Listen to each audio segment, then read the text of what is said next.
Welcome to Inspired Women, Amazing Lives podcast, where we are hosting truly inspired women who are sharing their lives and stories so that other women may know that the journey to your amazing life is definitely within reach. I am Kimberly Wiggins, your host, and I am here every week to share resources and information that will help move you along the journey to being that inspired woman leading an amazing life. Join us now as we listen into this episode of Inspired Women, Amazing Lives. Remember to like, comment, and share, especially with another woman who has inspired you or that you would like to inspire. Let's listen in.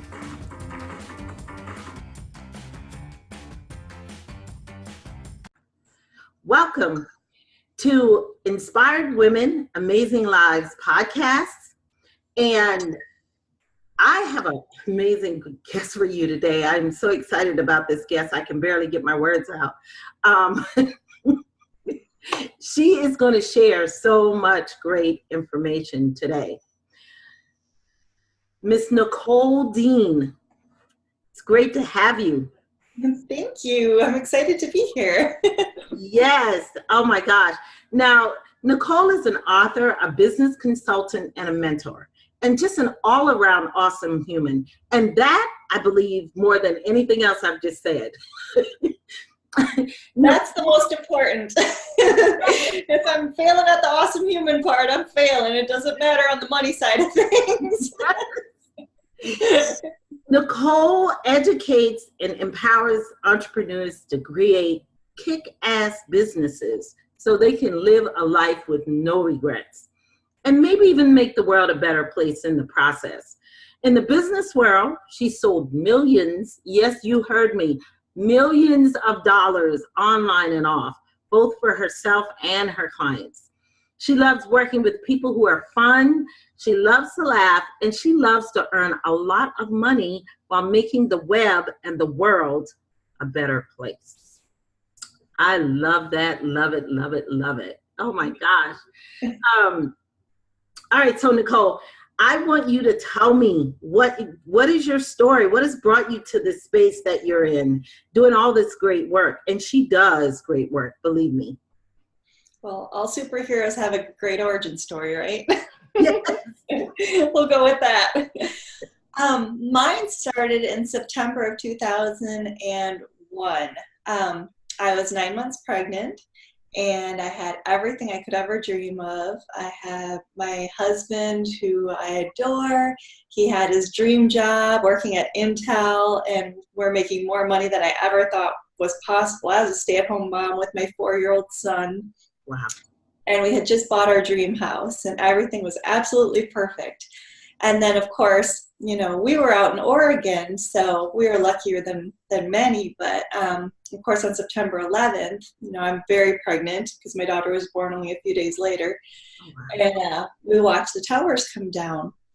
And it obviously didn't impact us the same devastating way it did other people.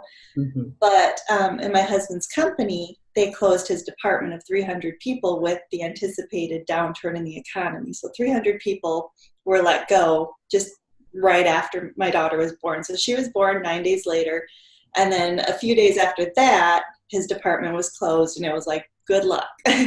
So we went from one income to no income, and one child to 2 children, and a cheap house to a not cheap house pretty much overnight. And I watched the weight of the world just land square on his shoulders. And it was hard. It was really hard. I had postpartum depression along with some postpartum psychoses, which is where you aren't just horribly depressed, but you also start to question your own sanity and safety. And so he did find another job. It was all the way downtown. So he was gone 12 to 16 hours a day. we didn't have any family near us at all. And he didn't like the job, just everything just went.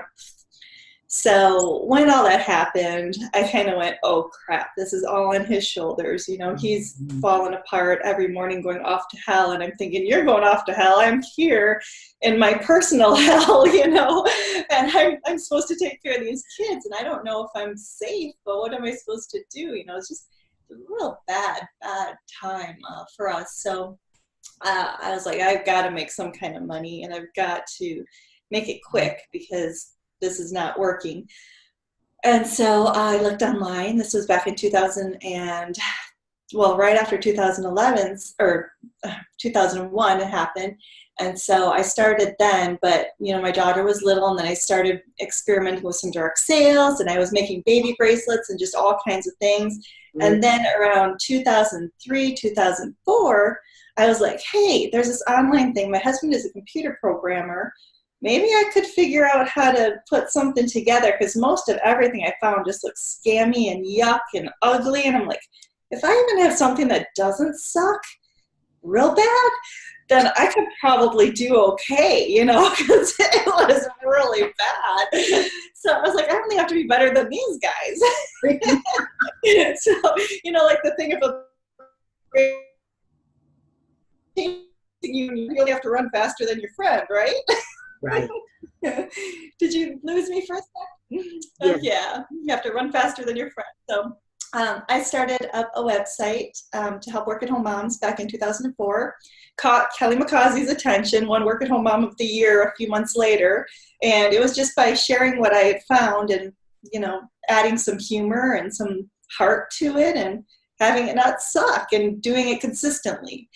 And, you know, frankly, a lot of that still holds true now, is if you can just be a little bit better, a little bit different than the other guy, stand out just a little bit more with a little bit of heart, be entertaining, be more informative, be more controversial, you know, whatever it is, just a little bit more than the other guys, then you're still going to stand out. So my business grew. I did 100 articles on the article directories way back before blogs were a thing.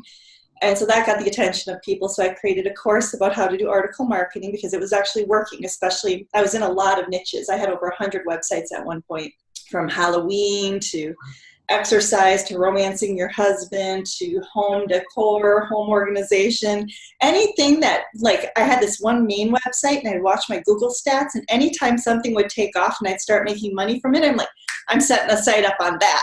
And so I'd go and I'd figure it all out and set it up back, you know, when it was more about going broad rather than really being of value in one specific area. So I had all these websites. Google paid my mortgage for 4 years.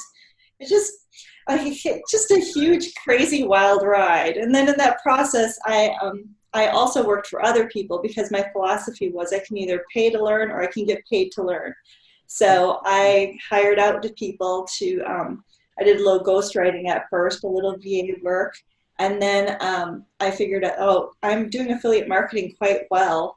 I've sold products, and most people, their affiliate programs suck. So I started to work as an affiliate manager for people. You know, I'm like, okay, listen, I'd love to promote you, but your affiliate program really sucks. Let me tell you some ways you can improve it. And they're like, can I just hire you? And I'm like, yes, you can. Wow. So I make money learning, which was fabulous. And I still recommend that people do that if they don't have the resources to pay for the courses they want, or they don't have the time to learn that way, and they'd rather have someone go, okay, here's what you need to know, go do this. This is how we do it. You know, it just shortcutted everything for me. It was so fabulous. And so then I ended up with a couple businesses, but I think we'll get into that more in a few minutes. So I get paid to hang out at the beach with awesome women. I have businesses that are doing fabulously. It's been great. It's been a great ride, and keeps changing, and we keep navigating and tweaking it. And every twist and turn is an adventure, and it's fun. Wow, that is a great story, Nicole. And There were just so many nuggets in there, I couldn't keep up. I mean, you gave great tips along the way. And hopefully my audience is catching all of that, because this is a woman that knows her stuff. And she just gave a ton just in the first 5 minutes there. It happens. Thank you so much. Now, Nicole, you call yourself an awesomization expert. Yes. Tell us about that. I don't know if you've ever taken the archetype test, but I'm an adventurer. I'm the explorer. So I'm always out, interested in something. And I always want to learn about how to have an awesome business, an awesome life, and how to make the world a more awesome place. So I'm like, why can't I just do all three? Because I can help people grow their lists, but the more important thing is I want to have a positive impact on the world. And ever since 2004, 2005, I've always been saying I want to make the web and the world a better place. And we can do that with our platforms. We can do that through our businesses. We can do that by creating wealth that we can distribute in many ways. There are so many ways, freeing up our time so that we can volunteer. I mean, we can give in so many ways, the bigger and better we are as entrepreneurs. So I think that if you've got a business and you're focusing just on that, then it's all about the money, right? If you're focusing all on your life, that's great, being a lifestyle thing, but where's the money, And if you're focusing on the world and making the world a better place, but you're ignoring the other two, then you're a martyr, right? Yes. Yeah, or a missionary, one or the other. We don't know which. And maybe you're happy, but where's the money? You can do all three. When all three are in place, that's when I think true success is achieved, is unlocked for the nerds out there. Unlock that level of success. You know what? I've never thought about it that way, Nicole, but I think you're on to something there. Just being able to, it's almost like having that three-legged stool, and we're not teetering one way or the other. We're kind of leveled off there, because we're, one of the great sayings, Nicole, is you help someone else to get what they want, and you really can get what you want. Okay. And I think some of that goes along that line, where you're not just focused on Nicole, you're focused on really making the world a better place. And I love that. And with my coaching clients, with everything I do, I mean, if you're making money, but you're miserable, then what's the point? If your husband, you haven't had sex with them in, 6 months, your kids, only see the back of your head because you're sitting in front of your laptop or you've got earbuds in. If your health is declining and you're not eating well and taking care of yourself, then that balance, because you're sitting in front of this thing. Yes. Really? There's just so many ways to leverage your time and leverage your business. And to be able to prioritize all three areas, your business, your life, and making an impact, making the world a better place. I totally agree. And, I'm nowhere near where you are, Nicole, and I have figured out that I don't want to have, I don't want to grind all the time. I don't want to hustle all the time. I really want to have a good sense of, I've got to figure out how to balance this all out. And so I'm just recently, in the start of 2019, making sure that I don't work on the weekends. Mm-hmm. Whereas, trying to get a business up and running, a lot of times as entrepreneurs, or solopreneurs, we'll work every day of the week trying to make it happen. But I decided, I just drew a line in the sand and said, I'm not doing that anymore. There are people I want to spend time with on the weekends. And so, yeah. And there's nothing wrong with hustling. I hustle too. I just have peaks of hustling, periods of time where it's like, okay, this is the mission. This is the goal. I'm going to hustle through this. And okay, now the cycle is rest and maintenance for a little while. So, I mean, there's nothing wrong with hard work. I mean, we all have to work hard in our business. And, your productivity really isn't, you don't get that much more done in 10 hours in front of your computer that you can't do in 3 hours. Because Yes. if I know, like during the summer, if I know I only have 1 hour to work, that's it. Because I've told my family I'm only going to be on the computer for an hour, then I'm not going to get on it and open Facebook. That's If right. I know I only have an hour, if I'm like, oh, I've got all day, I'm on here, I've got 8-10 hours to work today, then I'm not going to prioritize and get the stuff done that needs to get done. So, I mean, if you know you only have an hour, you immediately know if I know I only have an hour, then I know what my money task is when I sit down at that computer, and I know what I have to get done. If the kids and my husband leave for the day to go to school, if I don't keep that same mentality, then it would be easy for me to go, okay, stay in front of a computer for 8 hours as if I had a job. I'm not going to get that much more done 9 out of 10 times. I mean, sometimes if I'm on a mission writing or something, then yeah, I want to sit. But to sit Yeah. isn't a thing I do. Yes. And you're absolutely right.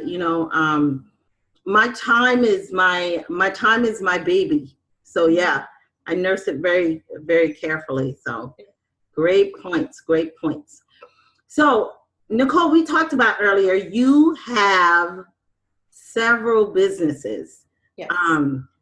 Which is remarkable to me. I'm still trying to make one business.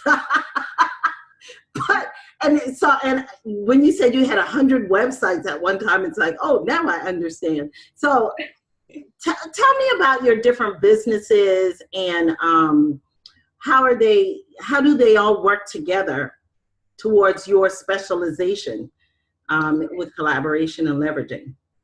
Yeah, well, my favorite word in the English language is leverage, and my other favorite word in the English language is collaboration. And my third favorite word in the English language is no. Oh, I was going to say awesome, because my favorite word, awesome. So when you said awesomization, yeah. Awesome is one of my favorite words. But I love to leverage. It's so much easier to multiply what you have than to create something new. You know what I mean? And I've built my business with my friends by my side. I've always said from day one, I want to climb to the top with my friends by my side. It's not, I'm going to climb over this pile of people to the top. It's, we're going to the top together. And so my philosophy has always been that if I can create a win-win-win scenario in anything, then I will win because I'm one of the wins, right? So, for instance, I just created a bundle package with some friends. A bundle is when everybody contributes a product, and then there's one price, a product that they're currently selling.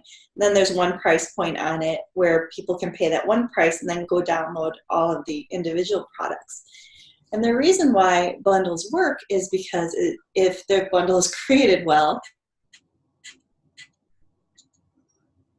for a person that put it together, which in this instance is me, it's a win for the people who have collaborated with me, the other product creators, and then it darn well better be a win for the customers, because that's the number one win always.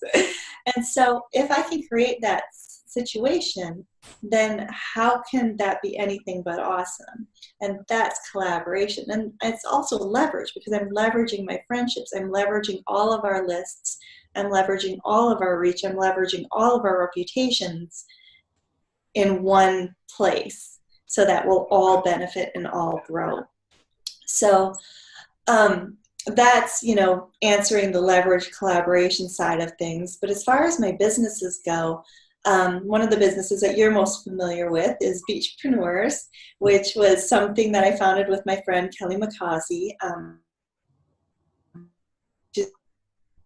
my best friend, and we were in a hotel, and she just kept saying, I want to create something expensive. And I'm like, okay, like what? Like, what are you thinking? And she gets this one-track mind, and she's so cute. And she's like, I would go to sleep at night, she'd be sitting here talking to me with ideas. And I'd be like, okay, Cal, I'm out. And I'd wake up in the morning, open one eye, she's already up.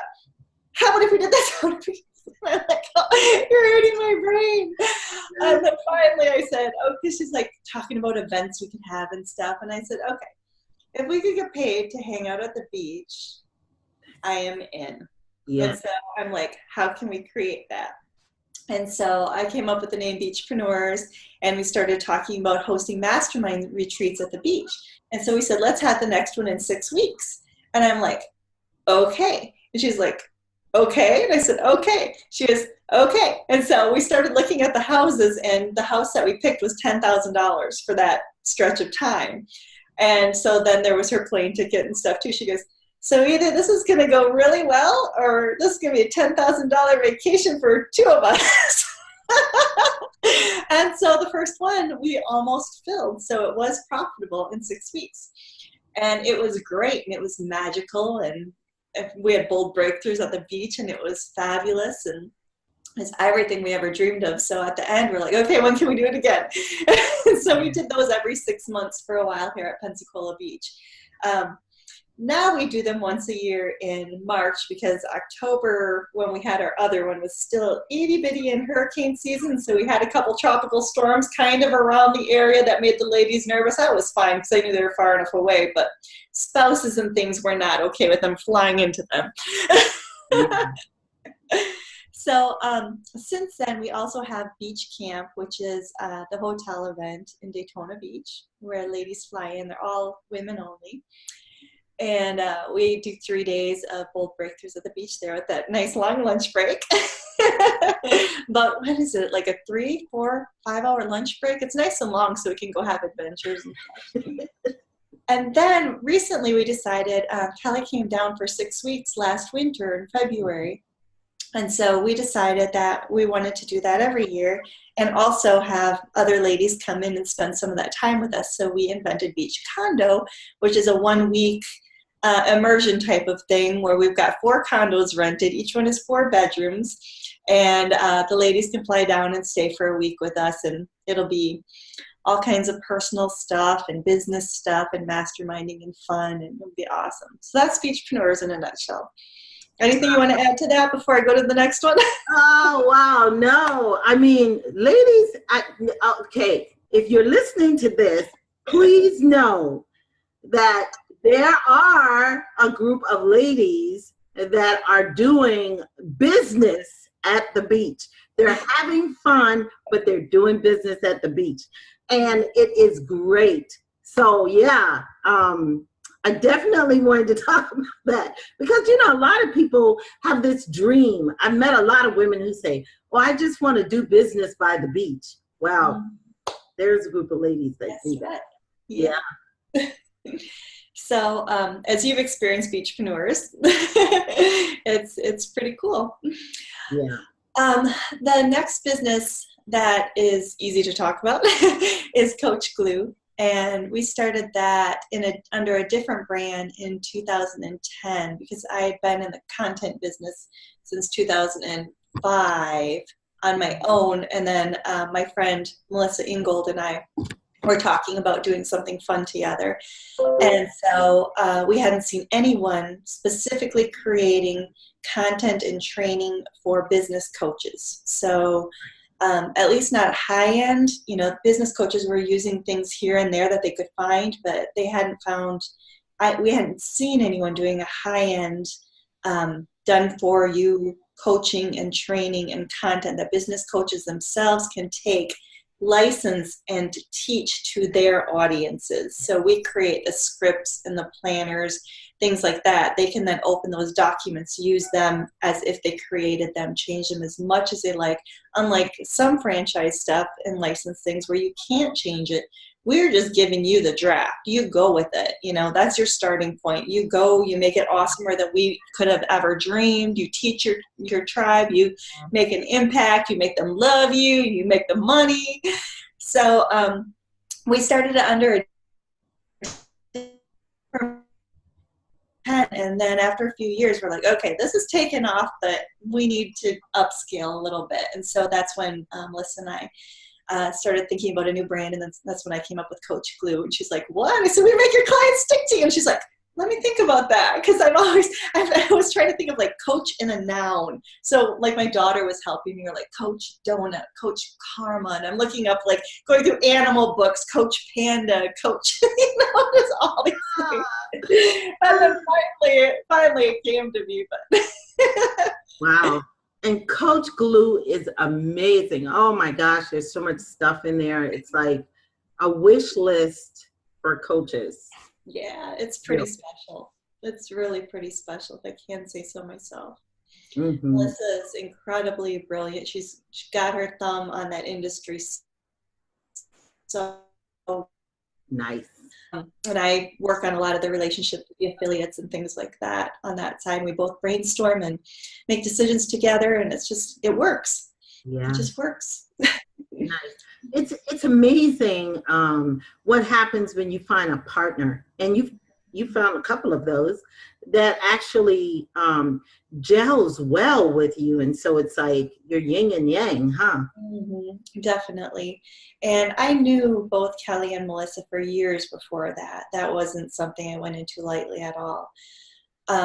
And I trust both of them, obviously, very much, because especially at Coach Glue, a lot of money goes through there. So there has to be a very solid level of trust and comfort and being able to sleep at night, because otherwise it won't work like it does. That's nice. That's really, really nice. Yeah. Love it. Now, how do you tell us, if you could, how do you do it all? How do you pull this all off? Well, I didn't even tell you the other two. Oh my gosh. No, not more. Yes. I also, of course, have my own Nicole on the Net, my blog, where I do collaborations there as well, and connection and community, and just get to write about whatever I feel like writing about. Yes. And then I recently launched Content Drafts, which is similar to Coach Glue, except it's specific to personal development. So it's helping people make the world a better place to their audiences. And that's exactly what I wanted to do. Is I wanted to leverage inspiring, informational, educational content that can change lives and get it out to other people to be able to spread the word, to help their audiences to make an impact. Because I can only reach so many people. But my customers, if they're using the content as drafts to create their own amazing things, then think of the impact that could have. It's really cool. Yes, I did not know about content drafts. Oh wow, I have to check that out myself, because I love what you do. Thank you. And so you said, how do I do it all? Yes. Leverage. Your word, leverage. You have a team. Leverage and collaboration. The two just go together so well. I leverage people. I have team that does, a lot of the heavy lifting. At Coach Glue, we have a pretty large team because there's so many bits and pieces and so many balls that could get dropped. So we have customer support over there. I have an operations manager who is the spot between us and the team. And then we've got writers, obviously. We've got tech people that can help us out. We've got graphics designers. If I want high end, I can't create the graphics. I can create the graphics, but they're not going to have the impact that our customers are looking for. I can write, so can other people, and they need the money and they need the work. And so I'm able to make an impact by hiring people and giving them the income to help support their families. Mm-hmm. I'm very capable of being an operations manager as well. But you know what it does? It makes me crazy. So I'm also capable of answering emails and support, but you know what? I should say, this is a choice, so I shouldn't say this as fact, but I historically in the past have tended to internalize customer support and spend 10 times as much time on it that the actual professionals will, because I'm like, oh no, let's go fix everything and solve everyone's problems and make it all better. And then I'm like down 20 rabbit trails, and 5 hours later, one ticket gets answered. Yes, yes. So they just answer the stinking ticket. And if there's an actual issue, they send it to the person that needs to fix it. I'm out of the loop. Wow. Yeah. And I'm not, having to go and meditate my brains out because somebody sent us a nasty email. Yes. Yeah. Yeah, I totally get it. That is really, really nice. Yeah, I'm not at the point for leverage, but I love collaborations as well. Well, and affiliates are another way I'm able to do it. I can't have the kind of reach I want to have. That's why I have to have my affiliates. And so I spend a lot of time communicating with them. One, because they're awesome and I love it. They're my friends. But two, because it directly impacts the ROI of our business. So I can essentially steal their entire audiences that they've been building for the entirety of their business.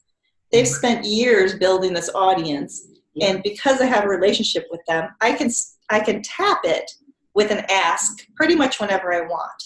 That's pretty freaking powerful. I don't know why more people don't have good affiliate programs. Kelly keeps telling me I have to create some training about that. You do, because I since I've become a part of that community with Kelly, and she is my mentor. And so she pushes for me to do more affiliates, but for whatever reason, I can't get that affiliate thread running in my veins so I can do more affiliates. And so, yeah, I think sometimes there's a big disconnect there for me. And so, yeah, you need to do that affiliate training.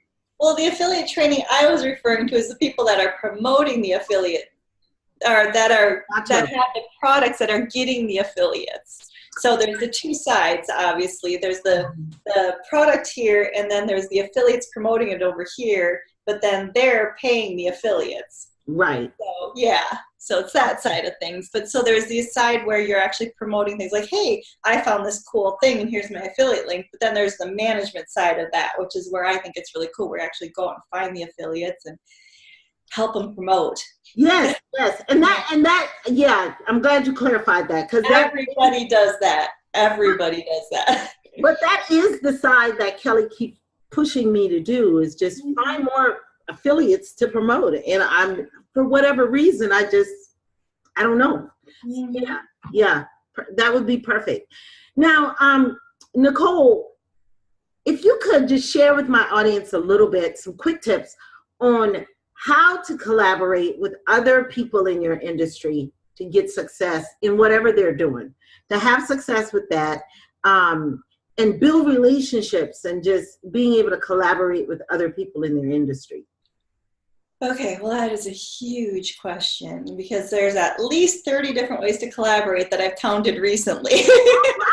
I've got to pick your brain on that one. Oh, wow. So the most important thing I think I've touched on already are making sure that you've got a win-win-win scenario. I mean, that is the thing that most people are missing, and that will either make you win or make you lose every single time. So it's got to be a win for you, or for me personally. I'll use I language. If I'm approaching someone and I want to collaborate with them, obviously it has to be a win for me because I'm spending my time and my reputation and putting that out there, correct? Mm-hmm. The person I reach out to, I have to make sure it's a win for them because I'm asking them to do something. Whether it's a giveaway, it's a bundle, it's a webinar, it's a guest blog post, a podcast, these are all forms of collaboration. When I'm going to that person, I have to think of how I can make them feel stupid for saying no. Because if I can, they're going to say yes. Mm-hmm. They will say yes to me. And then the third, and also most important one, I keep saying each one is most important, but that's because they're all most important. The third one is making sure that it's going to be a win for their audience. Right. So if I'm reaching out to you, we'll use an example. If I'm reaching out to you and I'm like, hey, I would really love to be on your podcast. We'll say this was a few weeks ago. I would really love to be on your podcast. Okay, it's a win for me because I get to be on your podcast, so we get to chat. I mean, so many wins. We get to chat. I get to see your face. We get to, maybe have some new ideas. It's just fun. Yes. So it's a win for me. It's a win for you because I'm going to make it a win for you. And it's got to be a win for your audience. So if I come to you, I could say, okay, here's some things that I'd like to talk about that I think your audience would really love. I'll be sure to share it on social media. Win for you. And I can make it whenever you have time. If you have a scheduling program, I would be happy to fit it in. So it's easy for you too. And I'll be happy to, name off a few other people that I could recommend for your show. So you're sitting there going, yeah, and then a win for your audience because you already know that I have value, and that I'll bring value, and I'm not going to sit here and talk about myself or blow sunshine for an hour. So that's how you do a collaboration. And then in addition to that, it's just like any other good business. You show up, you make sure that you've got everybody else's best interest in mind, and you're also strategic. What am I going to get out of this? I'm going to get some links on your site. We're going to get some shares on social media. We've developed our friendship more. I mean, it's all good. Yes. And that's how it works. It's really that simple. The strategy and marketing side of it is whatever, because I don't want to just say, the feel-good stuff. I mean, there is strategy, there is marketing. And for that piece, whatever you pick, like if you're going to pick a bundle or a giveaway, then go out and look at people that are doing bundles and giveaways. If you can get any information on numbers or anything, like maybe promote one so you can see, like, did it really sell? Are my people interested in it before you go and if you're going to be on podcast, then maybe be on one, or if you're going to hold your own podcast and that's how you wanted to collaborate, then maybe be on a couple, see how it feels. Ask some people before or after that run podcasts. Are you just do the research. Say, how much time does an episode really take? Do you have people that help you with that? I mean, it's doing the research in advance so that you don't go into a collaboration and look bad because you wanted to actually elevate your reputation and not make you look like you don't know what you're doing because you don't know what you're doing. Right. That is a very good point, Nicole. Being able to do the research so you're really sure it's going to be a win all the way around. So Exactly. I love that. Thank you for that. Now, you said you have a book. Tell me about that. I don't know about this book.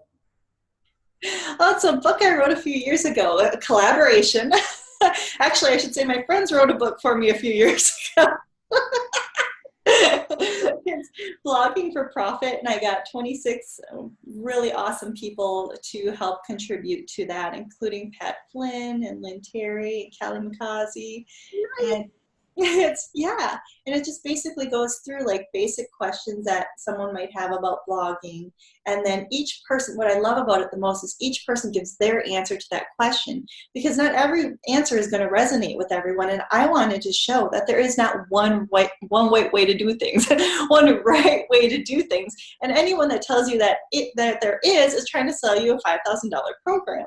There are so many different ways that you can do things and succeed, and I just, all 200 pages later, I think I demonstrated that, because Pat Flynn makes $100,000 a month. He does it his way.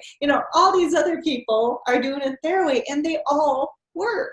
So just finding someone that you resonate with and playing with that a little bit is what I was so excited about with that book. Yeah, I've got to read that. Oh my gosh, I didn't know that was out there. Blogging for Profit. That's also what I do on my blog, is a series called Expert Briefs. So it's got little underpants on it because it's briefs.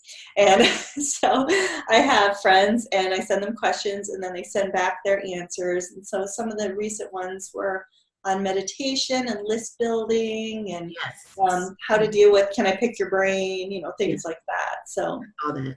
Very nice. Very it's nice. Collaboration. Yeah. And that's on Nicole on the Net.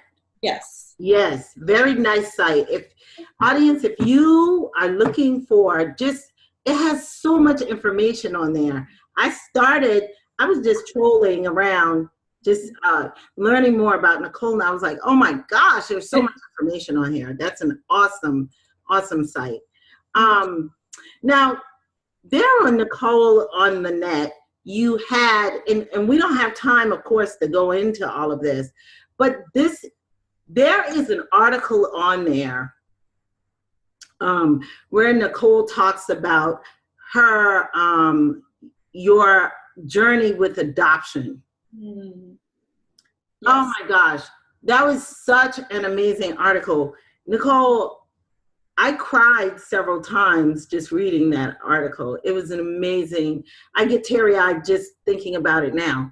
But with that, I could feel Nicole's heart and her passion for people. She introduced me to an organization, New Horizons for Children. Mm-hmm. And is there anything you'd like to say about that, Michelle? Oh my gosh, I can't wait to see where I can help in New Horizons for Children. Well, there are so many ways to help kids that, yeah, it's a deep one. I mean, here in the US, we have so many kids in the foster care system that just are pulled out of their homes. I mean, this is different than what you're referring to, but that are pulled out of their homes in the middle of their nights. In the middle of the night, they put their possessions that they can grab into a trash bag, and that's how they show up at their foster placement, is with what they could grab in a trash bag. There's actually an organization that gathers gently used backpacks to bring to women in crisis and children in crisis centers, just so that these kids don't have to show up like they're the trash. And one of my friends was several of my friends, but one of my friends who was in the foster care system said that would have made the world of difference, because she's already showing up at a house. She already had the one person she was supposed to rely on didn't, she couldn't. She got taken away in the middle of the night. She didn't know if she was going to be safe. She didn't know if these people were going to hurt her. And then they put them into a situation where you still don't know if you're going to be safe and if you're going to be hurt. And not only that, you show up like you have no value. So there's just so many places to help these kids. But the organization that you were referencing is New Horizons for Children. And it's kind of like, and they work with orphans in several different countries. And it's kind of like hosting a foreign exchange student, except instead of, privileged kid, you're taking a child who may not have a very good life and giving them a home for approximately 5 weeks. You don't get to keep them. That's international kidnapping, and international kidnapping is not looked upon well. But some of them are available for adoption afterwards. But people are like, isn't that cruel to give them a taste of family and then take it back away? And I've seen it. I've seen it so many times. I've got so many friends that have gone through the program, and these kids, some of them have not left the town that they were born in, and then they get chosen. They get chosen to be special. They get put on an airplane. They get sent to America, and their English improves. They are in an actual family instead of a children's home. They get to see things that their friends back.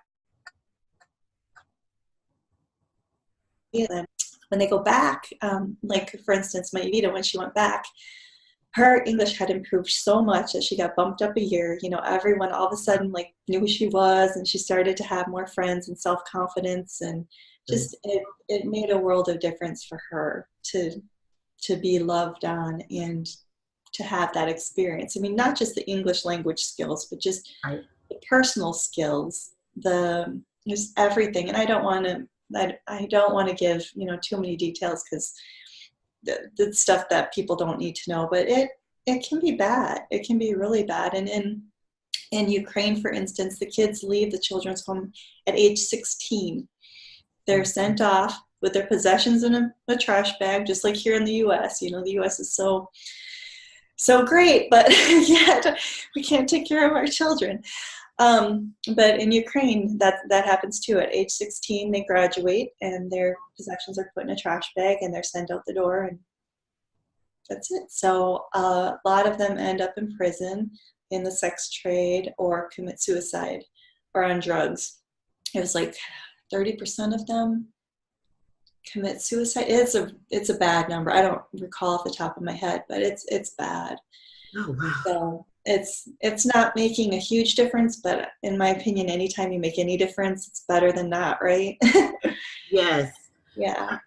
I tell you, Nicole, just reading all of that really inspired me to actually, I don't think, I think sometimes we just go through life and we just really don't think about it. Yeah.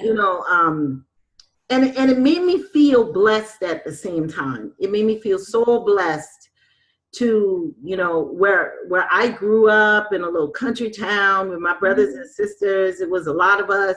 We weren't rich, we were poor, but we were happy and taken care of very well with my mom and dad. And, even though I went through a divorce with my kids, I still feel blessed because my kids are happy and normal and whatever normal is. And I was going to say, that's odd. No one is. Yeah. I know what you mean. Yeah. I mean, they've got their own set of problems, but we've all got each other. Mm-hmm.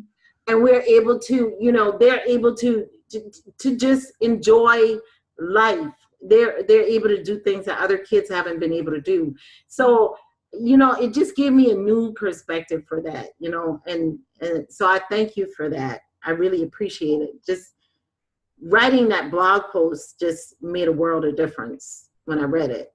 Well, I know the interesting part is that in sharing my story, I know of at least 2 children that have families now because they saw my story and they went through the process. So, and I don't know how many more than that through them. That's the thing is the ripple. I touched them, that was my little part, and touched other people that have been thinking about it, but it's who they touch too, and how, by writing the blog post now, if you want, you can link to it from under the podcast if people want to read it. Yes.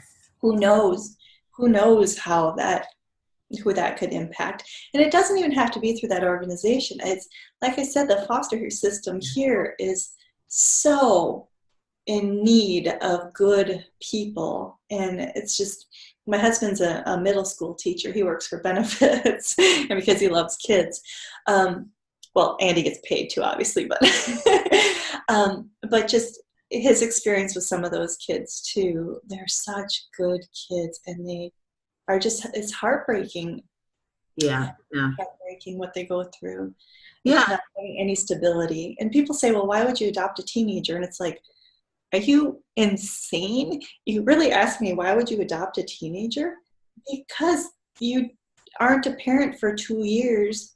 Like, my daughter's 17. I'm not counting down the minutes until I'm not her mom anymore. She's got me for life. Yeah. At Christmases, birthdays, somebody to call that just loves you. Why would you adopt a teenager? Because you're adopting them into your family and into your heart for the rest of their lives. That's why. That's right. And they need you so much more at that age because they're just trying to figure it all out. They really do. Teenagers do. And yeah, thank you so much for that. Yeah. Now, there was an interesting page on Nicole on the Net where you told me all these interesting things about you. All the weird and wacky things about me.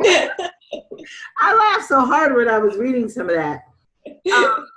And one of the things you said is during your first podcast interview with Kelly, you grabbed the phone, you hid it in the bathroom, and you drank a beer. I did. I did not before this one. I got my water. I thought that was hilarious. And so, yeah, you really had some really good stuff in there. So go check out Nicole. She's a very, very interesting person. So also still say the alphabet backwards faster than I can say it forwards. Yes, I wouldn't ask you to do that, but I would like to see you record that. Put that. I can do it. You want to hear it? Go ahead. Go for it. ZYXWVUTSRQPONMLKJIHGFEDCBA. Did I freeze? Do I need to do it again? You froze just for a second, but how did you do that? How did you learn that? I was a weird kid and an only child, so I had a lot of free time. Yeah. Wow. Nice. Yeah. That is indeed a skill. You can always get a job doing that, Kelly. I won $20 at a party once. Yeah. I'm professional now. Yes. Oh, wow. Very nice. So, Nicole, we're about to wrap up. It was great having you. This was so much fun. Nicole, oh my gosh, you have got to check out her sites. And I will post it on her page on my website, on the podcast page. Nicole on the Net, Coach Glue, her Beachpreneurs. I'll post all her Facebook pages and Twitter pages, and there's just so much to learn about her. You will thoroughly enjoy her. Before we leave, if you could give my audience one really good tip, something they can put in place today to use to grow their lives or to make their lives better or their business better, what would that be? Oh, don't put me on the spot like that. So many options, so many good things. I was going to be a smart aleck and say don't run with scissors, but don't fry bacon naked. There's a story on that one.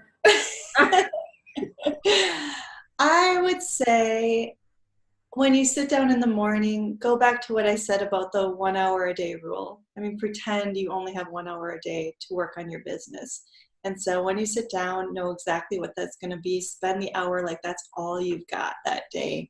And then after that, just see how much you get done and see if that changes anything for you and what that could mean if you did 3 1 hours a day and went to yoga in between or went to the gym or went to the grocery store, whatever, life requires, but that you are having time to have your business and your life. And then also think about how you can change the world, either through your business or in that free time that you can free up if you really truly focus down on what's important and what's going to actually grow your business.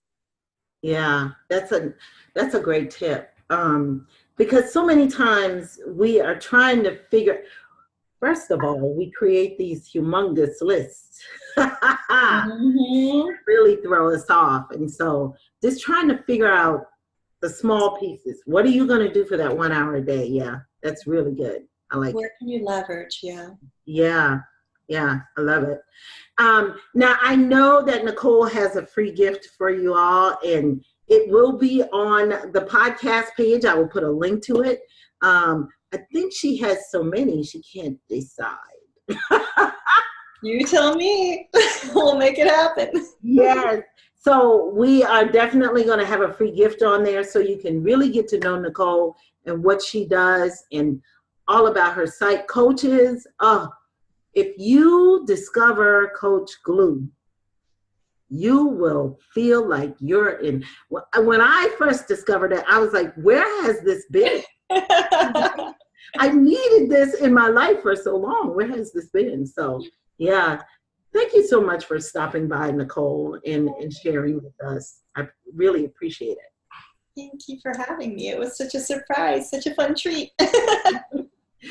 Yes. So definitely, we're wrapping up. And so definitely stop back by next week as we have another great episode. Like, share, and comment.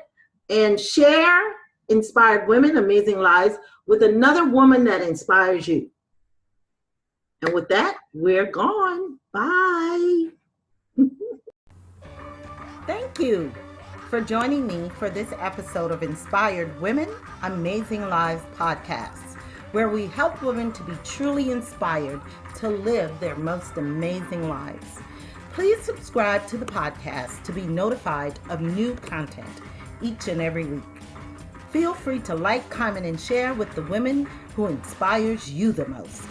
I hope to see you on the next episode. Goodbye.